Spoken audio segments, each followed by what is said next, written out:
The knock that changed Maya Abbott's life came at precisely 11:30 on a Sunday morning, but the packages had been arriving for 3 weeks before that. Maya was wiping down the counters of her small apartment when the first misdelivered box appeared outside her door. She lived in 4B of the Riverside Apartments, a modest building in downtown Portland where the rent was almost manageable and the neighbors mostly kept to themselves. The package was heavy, addressed to a Frederick Vaughn in 4D, 2 doors down. She had knocked that evening, but no one answered. The next morning, before her shift at the botanical garden where she worked as a horticulturist, she left the package propped against his door with a cheerful sticky note. Then came another package. And another. By the end of week 2, Maya had accumulated 7 boxes of various sizes in her living room, all addressed to Frederick Vaughn, 4D. She had tried knocking multiple times at different hours. She had left notes. She had even asked their building manager, Mrs. Chen, about the situation. "Oh, Mr. Vaughn travels extensively for work," Mrs. Chen had said with a knowing smile that Maya did not understand. "Very successful businessman, rarely home. Just hold on to them, dear. He will appreciate it." Maya stared at the growing collection of packages taking over her small living room. They were from expensive retailers, designers she recognized from magazine covers. One box was from an Italian leather goods company, another from a tech manufacturer that made custom equipment. She was careful with them, stacking them neatly by her bookshelf, though they made her already cramped apartment feel even smaller. On that Sunday morning when the knock came, Maya was in old jeans and an oversized sweater, her dark hair pulled into a messy bun, flour dusting her hands from the bread she had been attempting to bake. She was not expecting anyone. Her younger sister Emma was supposed to visit next weekend, and her best friend Lily was out of town. She opened the door and forgot how to breathe for a moment. The man standing in her doorway was tall, easily over 6 feet, with dark hair that was slightly disheveled as though he had been running his hands through it. He had sharp features, a strong jaw with a hint of stubble, and eyes so intensely blue they reminded her of the delphiniums she cultivated at work. He wore dark jeans and a simple gray sweater that probably cost more than her monthly rent, and he looked exhausted. "I am so sorry to bother you," he said, and his voice was deep, rough around the edges. "I am Frederick Vaughn from 4D. I believe you have been receiving my packages." Maya blinked. "Oh, yes. God, yes, come in. They are right here. I have been trying to reach you for weeks." She stepped aside, and Frederick Vaughn walked into her small apartment, bringing with him the scent of expensive cologne and something else, something like rain and cedar. He stopped when he saw the stack of boxes. "I am incredibly sorry," he said, turning to her with genuine remorse in his expression. "I have been traveling. I am barely ever here and I keep forgetting to update my delivery instructions. This must have been such an inconvenience." "It is okay," Maya said, suddenly aware of the flour on her hands, the mess of her apartment, the fact that she was wearing her rattiest jeans. "I just was not sure what to do with them all." Frederick ran a hand through his hair, and Maya noticed how tired he looked up close. There were shadows under his eyes, tension in his shoulders. "I just got back this morning," he said. "I have been in Tokyo for 2 weeks before that Singapore, and I saw all the delivery notifications piling up and I thought." He trailed off, looking at the packages, then back at her. "I am Frederick, by the way, but everyone calls me Rick." "Maya," she said, wiping her hands on her jeans before extending one. "Maya Abbott." His hand was warm, his grip firm, and the handshake lasted perhaps a second longer than necessary. Maya felt something flutter in her chest, which was ridiculous. This was just a neighbor, a neighbor who was clearly wealthy and important and way out of her league. "Listen," Frederick said, and he seemed almost hesitant. "This is going to sound strange, but I can smell something amazing, and I have not had a home-cooked meal in about a month. I know I have already imposed on you tremendously, but would you possibly consider letting me buy you lunch? There is a great place 2 blocks over. It is the least I can do to apologize for turning your apartment into a storage facility." Maya should have said no. She was covered in flour. She had planned to spend the day gardening on her small balcony, and she did not know this man at all. But there was something about the way he looked at her, something almost vulnerable beneath the expensive clothes and obvious wealth, that made her pause. "I was actually making bread," she heard herself say, "and I have soup on the stove.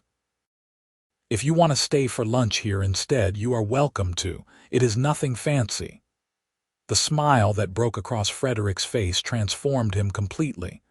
The exhaustion seemed to lift, and Maya saw warmth there, genuine pleasure. "Are you sure?" he asked. "I do not want to impose." "You are not imposing," Maya said, surprised to find she meant it. "But you have to help me carry all these boxes to your apartment first."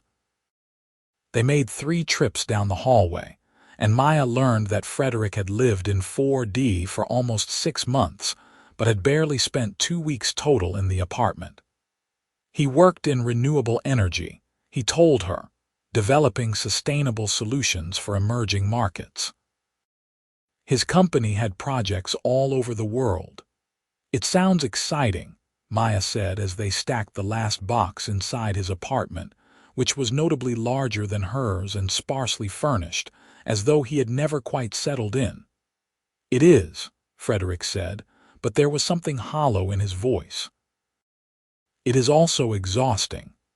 Back in her apartment, Maya felt suddenly self-conscious about her cramped space with its second-hand furniture and walls covered in botanical prints and pressed flowers. Frederick seemed to notice none of it, or if he did not care. He rolled up his sleeves when she pointed him toward the sink to wash his hands, and those forearms were frankly unfair, all muscle and masculine strength. "So you make bread," he said, watching as she shaped the dough into a loaf. "And you had soup already going. Do you always cook like this on Sundays?" "It is my day off," Maya said. "I work at the Portland Botanical Garden. I am a horticulturist. I spend my weeks with plants, so on Sundays I like to do other things with my hands. Baking, cooking. It is relaxing." "You work with plants," Frederick repeated, and there was genuine interest in his voice. "What kind?" Maya found herself talking about her work, about the native species garden she was helping to develop, about the propagation techniques she was experimenting with, about how much she loved the quiet satisfaction of helping things grow. Frederick listened with the kind of attention that made her feel like every word mattered. He asked questions that showed he was actually thinking about what she said. The soup was a simple vegetable barley, nothing special, but the way Frederick closed his eyes after the first spoonful made Maya's heart do something complicated. "This is incredible," he said. "I have eaten at Michelin-starred restaurants in the past month, and this is better than all of them." "You are just hungry," Maya said, but she was pleased. "I am serious," Frederick insisted. "There is something about food made by someone who cares. You can taste the difference." They ate at her small kitchen table, the one that barely fit 2 people, their knees almost touching underneath. Maya learned that Frederick was 32, that he had built his company from nothing over the past 8 years, that he had a younger brother who was a teacher in Seattle, and that his parents had passed away when he was in college, which was part of what drove him to succeed. "I wanted to prove that their sacrifices meant something," he said quietly. "They worked so hard to put me through school. I wanted to make something of myself to make them proud." "I am sure they would be," Maya said softly. What you are doing, sustainable energy, it matters. It makes a difference. Frederick looked at her for a long moment. What about you? How did you end up working with plants? Maya told him about growing up in a small town in Oregon, about her mother's garden that had been her sanctuary, about studying botany in college while working 3 jobs to pay for it, about the pure joy she felt when she successfully propagated a difficult species or helped a struggling plant thrive. I like helping things grow, she said simply. There is something honest about it. You put in the work, you give them what they need, and they respond. It is straightforward. Unlike people, Frederick said with a slight smile. Unlike people, Maya agreed. They talked through lunch and into the afternoon. Frederick helped her clean up, insisting on washing dishes despite her protests. He moved through her small kitchen with surprising ease, and there was something intimate about the domesticity of it. This stranger who was becoming less of a stranger with every passing minute. I should let you get back to your Sunday, Frederick said finally, though he sounded reluctant. But thank you, Maya. This was exactly what I needed. You are welcome anytime, Maya said, and then wondered if that was too forward. I mean, since you are a neighbor and everything. Frederick smiled at her, and it was a real smile, the kind that reached his eyes. I would like that. I am supposed to be in town for the next 2 weeks, actually. Maybe I could take you to dinner, as a proper thank you. Maya's heart jumped. You do not have to do that. I want to, Frederick said, holding her gaze. If you want to, that is. Maya thought about all the reasons she should say no. She thought about the clear difference in their lifestyles, about the fact that he was obviously wealthy and she was barely scraping by, about the fact that he traveled constantly, and she was rooted here in Portland. Then she thought about how easy it had been to talk to him, how his laugh had made her apartment feel warmer, how he had looked at her plants with genuine interest when most people found her work boring. Yes, she said, I would like that. They exchanged phone numbers, and Frederick promised to text her. After he left, Maya stood in her quiet apartment and tried to process what had just happened. She told herself not to get carried away, that it was just dinner, that someone like Frederick Vaughn probably had a complicated life filled with complicated things. But when she went to bed that night, she could not stop thinking about the way he had smiled at her, the way his eyes had softened when she talked about her work, the way the simple act of sharing a meal had felt significant in a way she could not quite explain. Frederick texted her the next morning while she was at work, her hands deep in soil as she repotted a collection of native ferns. Her phone buzzed in her pocket, and she wiped her hands before checking it. Good morning. I cannot stop thinking about that soup, also about the person who made it.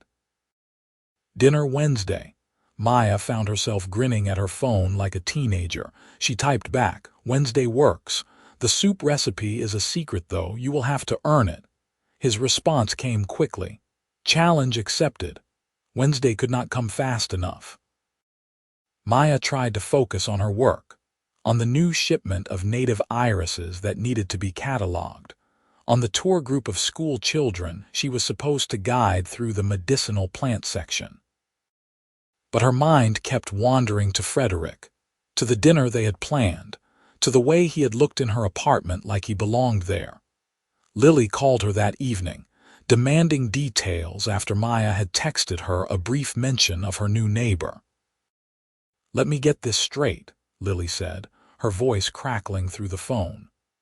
A gorgeous, successful man has been accidentally sending packages to your apartment. He showed up at your door looking like a romance novel cover. You fed him lunch, and now you have a date. It is not a date, Maya protested weakly. It is dinner, as a thank you, Maya, girl, it is absolutely a date, Lily sighed dramatically. This is the most romantic thing I have ever heard. You are living in a movie. You are being ridiculous, Maya said, but she was smiling. It is just dinner. Just dinner. Lily repeated skeptically. Okay, but when you fall madly in love with this mystery man, I want credit for being supportive from the beginning.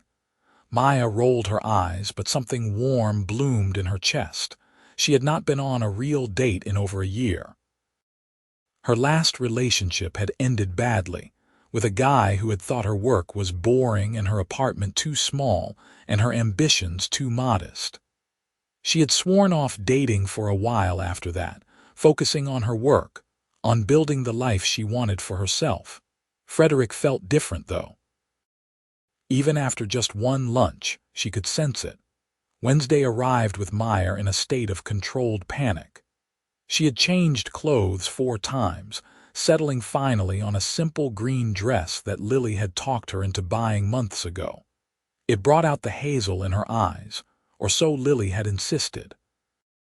She left her hair down in loose waves, added minimal makeup, and stared at herself in the mirror, wondering what Frederick saw when he looked at her. He knocked on her door at exactly 7, and when she opened it, she forgot for a moment how to form words. He wore dark slacks and a white button-down shirt with the sleeves rolled up, and he looked unfairly handsome. "You look beautiful," he said, and the way he said it, quiet and sincere, made her believe him. "You clean up pretty well yourself," Maya managed, grabbing her jacket. He took her to a restaurant she had walked past 100 times but never entered, the kind of place with soft lighting and a wine list that probably cost more than her weekly grocery budget. Maya felt out of place for about 30 seconds until Frederick leaned across the table and said, "I almost suggested we just go back to your place and make soup again. This feels too formal." "We can leave," Maya said immediately. "Seriously, we do not have to stay here if you do not want to." Frederick laughed, and the sound eased the tension in Maya's shoulders. "No, we are here now, and I promised you a proper dinner, but next time your place and soup. Deal?" "Next time?" Maya asked, raising an eyebrow. "I am an optimist," Frederick said, his blue eyes warm in the candlelight. Dinner was remarkable. They talked about everything and nothing, the conversation flowing as easily as it had in her apartment. Frederick told her about his travels, about the solar farm they were building in Kenya, about the challenges of implementing sustainable solutions in places without infrastructure. Maya told him about the garden expansion project she was leading, about her dream of one day having her own greenhouse, about the native plant species she was trying to preserve. "You light up when you talk about your work," Frederick observed. "It is amazing to watch." Maya felt heat rise to her cheeks. "You do the same thing when you talk about your projects, about making a difference. I can see how much it matters to you." "It does," Frederick said, "but it is also consuming. I have spent the past 8 years building this company, and somewhere along the way I realized I have not built much of a life. I have an apartment I never stay in, friendships that exist mostly over video calls, and I cannot remember the last time I just sat and had a meal with someone like this." There was vulnerability in his admission, and Maya reached across the table without thinking, touching his hand. "Well, you are here now." Frederick turned his hand over, lacing his fingers through hers. The touch sent electricity up Maya's arm. "I am," he said. "And I cannot think of anywhere I would rather be." They stayed at the restaurant until closing, reluctant to end the evening. Frederick walked her home slowly, their hands still linked, taking the long way through the park even though it was chilly. They talked about smaller things now, about favorite books and bad movies and childhood memories. At her door, Frederick hesitated.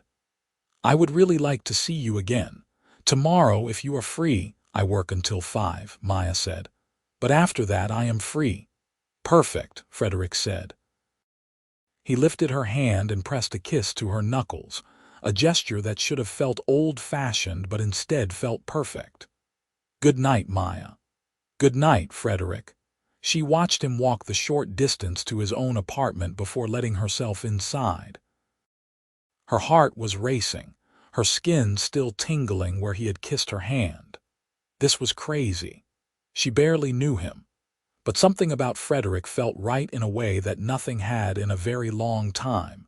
The next 2 weeks passed in a blur of dinners and coffee dates and long evening walks. Frederick seemed determined to spend every free moment with her, and Maya found herself rearranging her schedule to make time for him. They cooked dinner together in her small kitchen, their movements becoming synchronized as they learned each other's rhythms.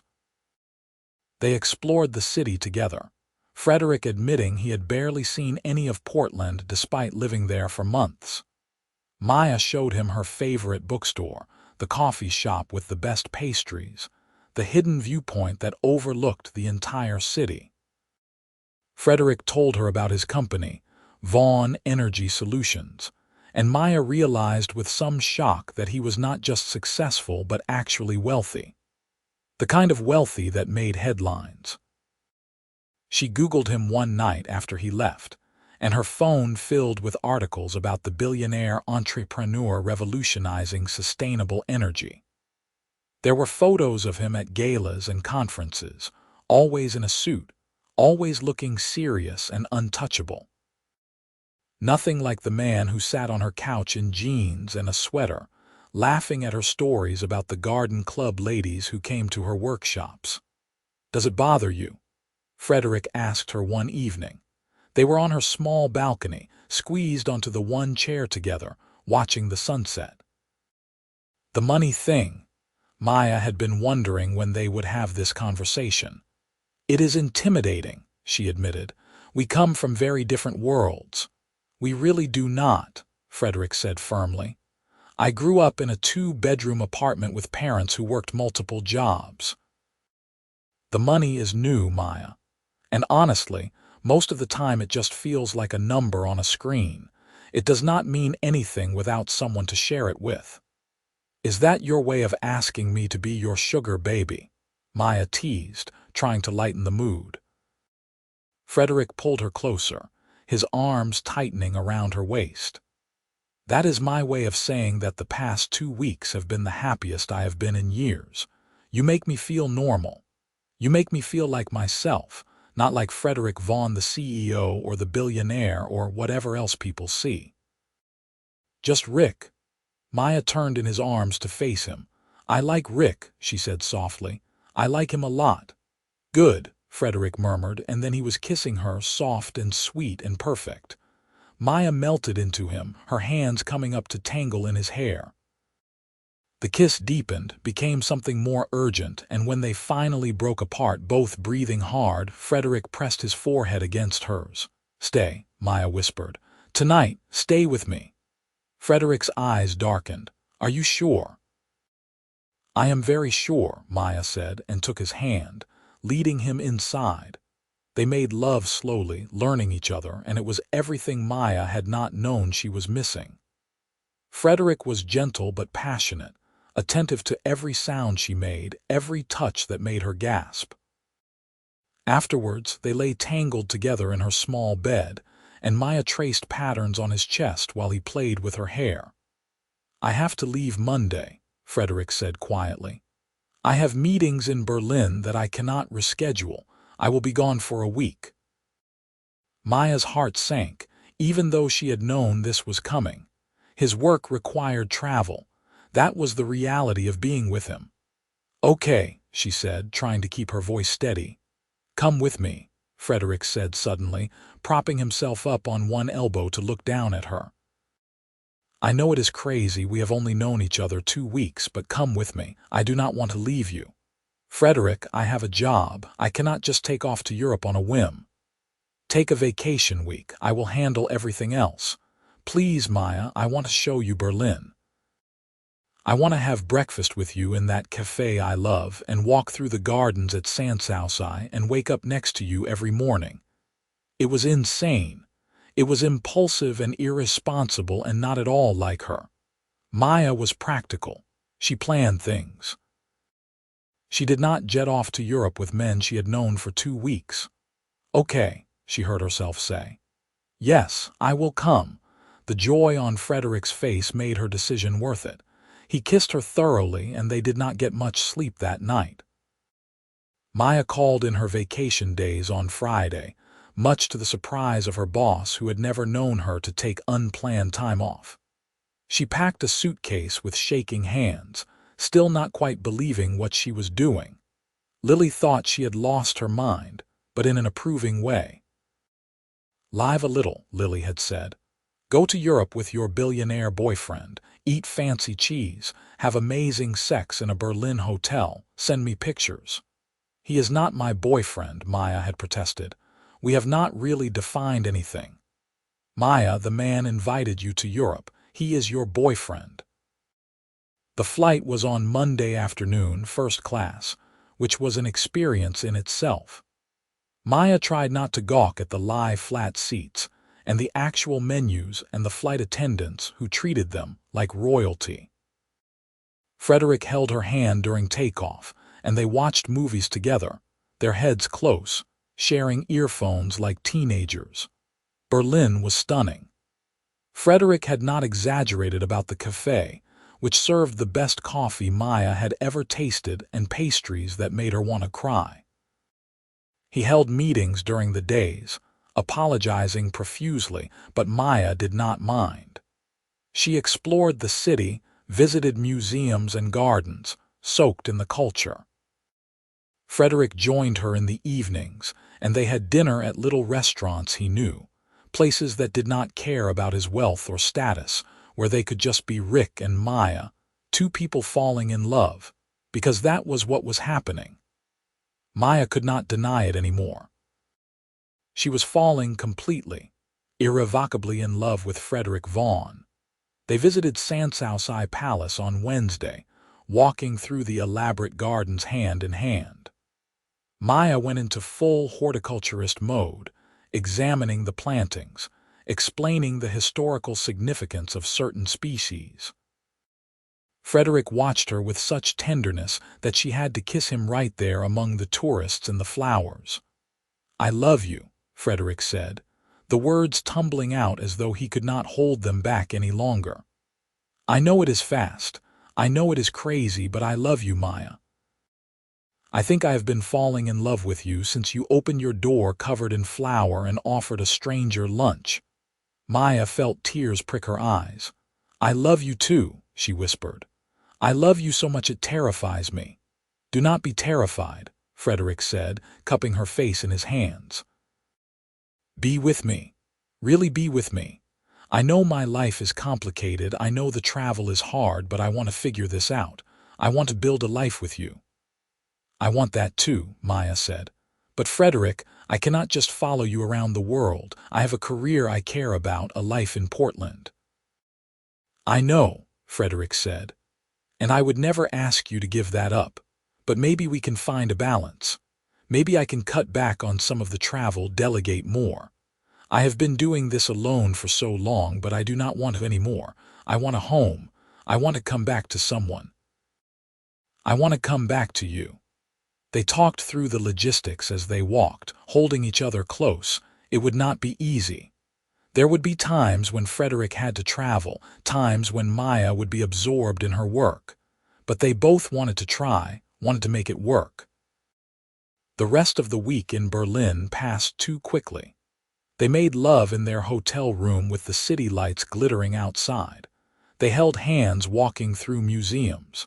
They laughed over breakfast and kissed on street corners and talked about everything and nothing. Maya had never been so happy. Back in Portland, reality settled in, but it was a good reality. Frederick kept his promise about cutting back on travel. He promoted his second-in-command to COO and started working remotely more often. He actually furnished his apartment, turned it into a real home. But most nights, he ended up at Maya's place, squeezed onto her small couch, cooking in her tiny kitchen, sleeping in her cramped bed. He said he liked it better, that it felt like home in a way his larger apartment never had. Maya met his brother David 2 months into their relationship when David came to Portland for a weekend visit. David was warm and funny, a middle school science teacher with an easy smile, and he pulled Maya aside at one point and said, "I have never seen my brother this happy. Thank you for that." Emma met Frederick a week later and immediately approved, though she also immediately started teasing Maya about becoming part of a billionaire power couple. Maya and Frederick both laughed that off. They did not feel like a power couple. They felt like two people who had found each other against the odds and were determined to make it work. The challenges came, of course. Frederick had to leave for Japan for 2 weeks in November, and the distance was harder than either of them had anticipated. They video called every day, sometimes twice a day, but it was not the same as being together. Maya threw herself into work, leading a workshop series on winter gardening, but she counted down the days until Frederick came home. When he finally walked through her door, exhausted from travel, she launched herself into his arms and he held her so tight she could barely breathe. "Never again," he muttered into her hair. "2 weeks is too long. 1 week maximum from now on." "I missed you so much," Maya said, and she was crying and laughing at the same time. They did not leave her apartment all weekend. They ordered takeout and made love and talked and just existed together, making up for the lost time. By Christmas, they had been together for 5 months, and Maya could not imagine her life without Frederick anymore. He had become woven into every part of her world. He knew her coworkers at the garden, had attended her workshop on native plant propagation, had helped her plant bulbs on her balcony for spring. She knew his coffee order, his work stress tells, the way he liked to unwind after a difficult meeting. Frederick invited her to spend Christmas with him and David in Seattle. It was a quiet holiday, just the 3 of them in David's small house, cooking too much food and watching bad Christmas movies and exchanging modest gifts. Frederick gave Maya a first edition of a botanical text she had mentioned once in passing, and she gave him a photo album she had made of their time together, full of pictures from Berlin and Portland and all the moments in between. "This is the best gift I have ever received," Frederick said, paging through it slowly, his eyes soft. "Thank you, Maya." That night, lying in the guest room at David's house, Frederick pulled her close and said, "Move in with me, properly. Not just staying over most nights, but actually living together." Maya's heart jumped. "Your apartment or mine?" "Yours," Frederick said immediately. "I know it is smaller, but it feels like home. We can get rid of my place or rent it out, I do not care. I just want to wake up with you every morning and know I am where I belong." "Yes," Maya said, kissing him. "Absolutely yes." They consolidated to her apartment after the new year, and it was cramped with both of their belongings, but Maya had never been happier. Frederick's expensive suits hung next to her thrift store finds. His tech equipment shared space with her botanical journals. They made it work because they wanted to, because coming home to each other was worth any inconvenience. Frederick started coming to the garden during his lunch breaks sometimes, bringing coffee and sandwiches, and they would eat together in the greenhouse while Maya showed him whatever she was working on. Her co-workers thought it was adorable. Maya just thought it was right. In March, Frederick sat her down with a serious expression that made her nervous. "I need to talk to you about something important." Maya's stomach dropped. "Okay." "The company has an opportunity to open a permanent research facility here in Portland," Frederick said. "It would mean I could be based here full-time, maybe travel once a month at most. But it would require significant investment, and I wanted to make sure you thought it was a good idea before I committed to it." "Frederick, it is your company. You should do what is best for the business." "You are what is best for me," Frederick said firmly. "The business exists to support my life, not the other way around. I want to be here with you building something real. So I need to know if you are in this for the long term, because I am. I am completely, absolutely in this." Maya felt tears spring to her eyes. "I am in this," she said. "I love you. I want to build a life with you, here in Portland, in this tiny apartment or wherever else. I am in this." Frederick kissed her, deep and loving, and pulled back with a smile. "Good. Because I am going to marry you someday, Maya Abbott. I just wanted to make sure you knew that." Maya laughed through her tears. "Is that a proposal?" "Not yet," Frederick said. "When I propose, you will know. It will be perfect, but I wanted you to know where my head is at, where my heart is." "My heart is with you," Maya said softly. "It has been for a while now." The research facility became a reality by summer. Frederick threw himself into the project, and Maya loved watching him work, loved seeing him passionate and focused and in his element. He hired local talent, partnered with Portland State University, created something meaningful right there in their city. On a Saturday in late August, Frederick asked Maya to come with him to the coast. They drove out early in the morning, stopping at small towns along the way, ending up at a secluded beach Maya had never seen before. The sun was starting to set, painting the sky in shades of pink and gold, and Frederick took her hand and led her down to the water's edge. "I have been thinking about how to do this for months," Frederick said, and Maya realized he was nervous. This confident, successful man was actually nervous. "I wanted it to be perfect, to be memorable. But then I realized that every moment with you is perfect. Every single day I wake up next to you is memorable." He got down on one knee in the sand, and Maya stopped breathing. "Maya Abbott, you have changed my entire life.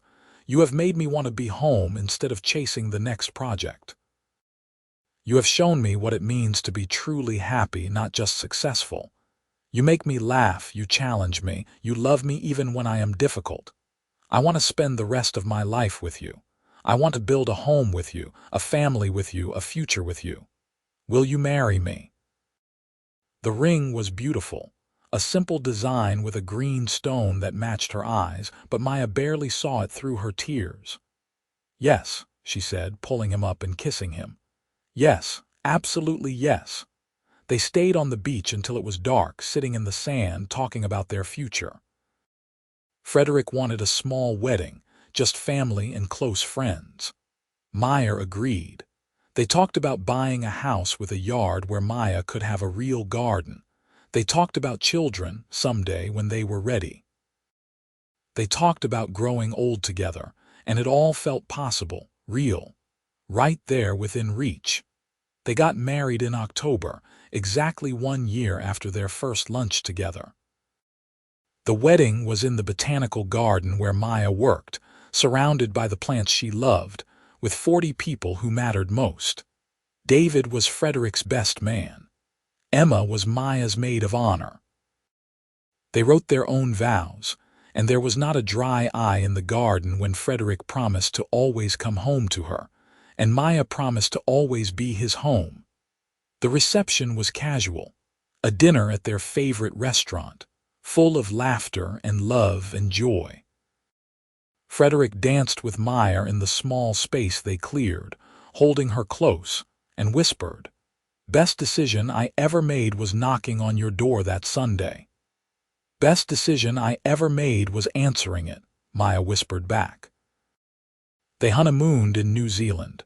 2 weeks of exploring gardens and hiking, and simply being together without the pressures of work or real life. It was perfect. Back in Portland, they started house hunting in earnest. They found a place in November, a craftsman-style home with good bones and a huge backyard that Maya immediately started planning gardens for. Frederick loved the home office with natural light, and the kitchen where they could cook together, and the master bedroom that was big enough for a king-size bed that they would not fall out of. They moved in before Christmas, and Maya had never felt more settled. This was their home, the one they had built together, literally and figuratively. Frederick's facility officially opened in January, 2 years after they had first met. It was a huge success, creating jobs and advancing sustainable energy research, and putting Portland on the map as a hub for green technology. Frederick was proud of it, but he told Maya the real success was that he got to come home every night. In March, Maya found out she was pregnant. She had not been trying, had not expected it, but when she saw the positive test, she felt nothing but joy. She told Frederick that evening by simply handing him the test while he was making dinner. He stared at it for a long moment, then looked up at her with wonder in his eyes. "Really?" "Really," Maya confirmed. Frederick set down the spatula he was holding and picked her up, spinning her around, laughing and crying at the same time. "We are having a baby. We are having a baby, Maya." The pregnancy was smooth. Maya worked almost until her due date, stubbornly refusing to slow down despite Frederick's worried hovering. Their daughter was born in November, 2 years and a month after Frederick had knocked on Maya's door. They named her Rose, and she was perfect, with Frederick's blue eyes and Maya's dark hair. Frederick was a devoted father from the first moment, up for every night feeding, changing diapers without complaint, staring at Rose like she was the most miraculous thing in the world.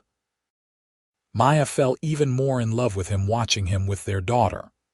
"I never knew I could be this happy," Frederick told her one night. Rose was asleep in his arms, and he looked exhausted and content and utterly at peace. "I spent so many years chasing success, thinking that was what mattered. But this, right here, this is everything." "We are lucky," Maya agreed softly. "So incredibly lucky." Life settled into a beautiful rhythm. Maya went back to work part-time, focusing on consultation and design rather than the daily maintenance, which gave her more flexibility. Frederick continued to run the facility, but with a strict no-travel policy unless absolutely necessary. And even then, only for a day or two. They had family dinners every Sunday, sometimes just the 3 of them, sometimes with David, who had moved to Portland to be closer, sometimes with Emma, who visited often. Rose grew into a curious, joyful toddler who loved plants as much as her mother and had her father's determined spirit. Frederick built her a small garden box where she could play in the dirt, and Maya taught her the names of flowers before she could properly talk. On a Sunday afternoon in late spring, almost 4 years after everything started, Maya was in the garden with Rose while Frederick made lunch. The kitchen window was open, and she could hear him singing off-key to the radio, could smell something delicious cooking. Rose was examining a ladybug with intense concentration, and Maya felt a wave of contentment so strong it almost hurt. Frederick appeared in the doorway, wiping his hands on a towel. "Lunch is ready," he called. "Come eat, you too." Rose ran toward her father on chubby legs, squealing, and Frederick scooped her up, tossing her in the air until she giggled uncontrollably. He looked over at Maya, still standing in the garden, and his expression softened. "What?" he asked. "Just thinking about how lucky I am," Maya said, walking toward them. "How a series of misdelivered packages changed my entire life." Frederick shifted Rose to his hip and pulled Maya close with his free arm. "I spent 8 years building a company, achieving every goal I set, and none of it made me as happy as the moment you opened your door that Sunday. You are my greatest success, Maya Vaughn. You and Rose. This life we have built." Maya kissed him soft and sweet while Rose squirmed between them. "I love you," she said, "so much." "I love you too," Frederick said. "Now come on before lunch gets cold. I made your favorite." They went inside together, a family, and Maya thought about how strange life was, how the smallest coincidences could lead to the biggest changes.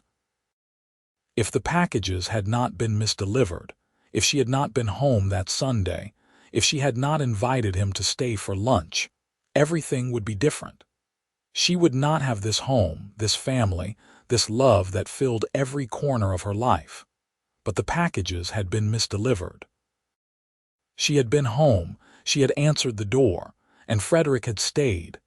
That evening, after Rose was asleep and they were curled up on the couch together, Frederick said, "I have been thinking." "Dangerous," Maya teased. He smiled.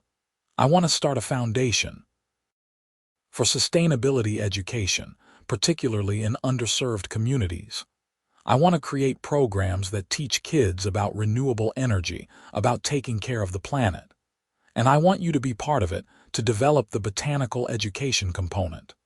"Frederick, that sounds amazing," Maya said. "But that is a huge undertaking." "I know," he said, "but I am not doing it alone. I have you. We can build this together the same way we built everything else. What do you think?" Maya thought about the possibilities, about reaching more people, about combining their passions into something meaningful.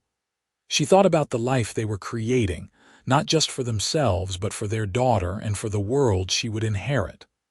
"I think it sounds perfect," Maya said. "Let's do it." Frederick kissed her forehead and they sat together in comfortable silence, planning and dreaming. Outside, the garden Maya had planted was blooming, roses and lavender and all the things she loved. Inside, their daughter slept peacefully. And beside her was the man who had knocked on her door one Sunday and stayed for lunch, who had stayed forever, who had become her home. Maya had learned long ago that the most beautiful things in life often came from the most unexpected places.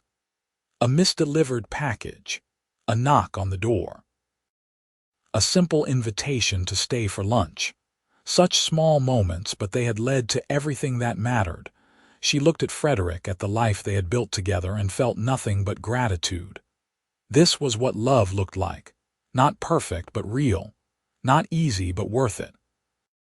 Not a fairy tale, but better, because it was theirs. And it had all started with packages arriving at the wrong door, with a billionaire who traveled too much, and a woman who grew flowers, with a Sunday afternoon and a pot of soup and the decision to invite a stranger to stay. Sometimes the best love stories began with the smallest gestures, the simplest kindness, the willingness to open the door and let someone in. Maya had opened the door. Frederick had stayed, and together they had built something beautiful.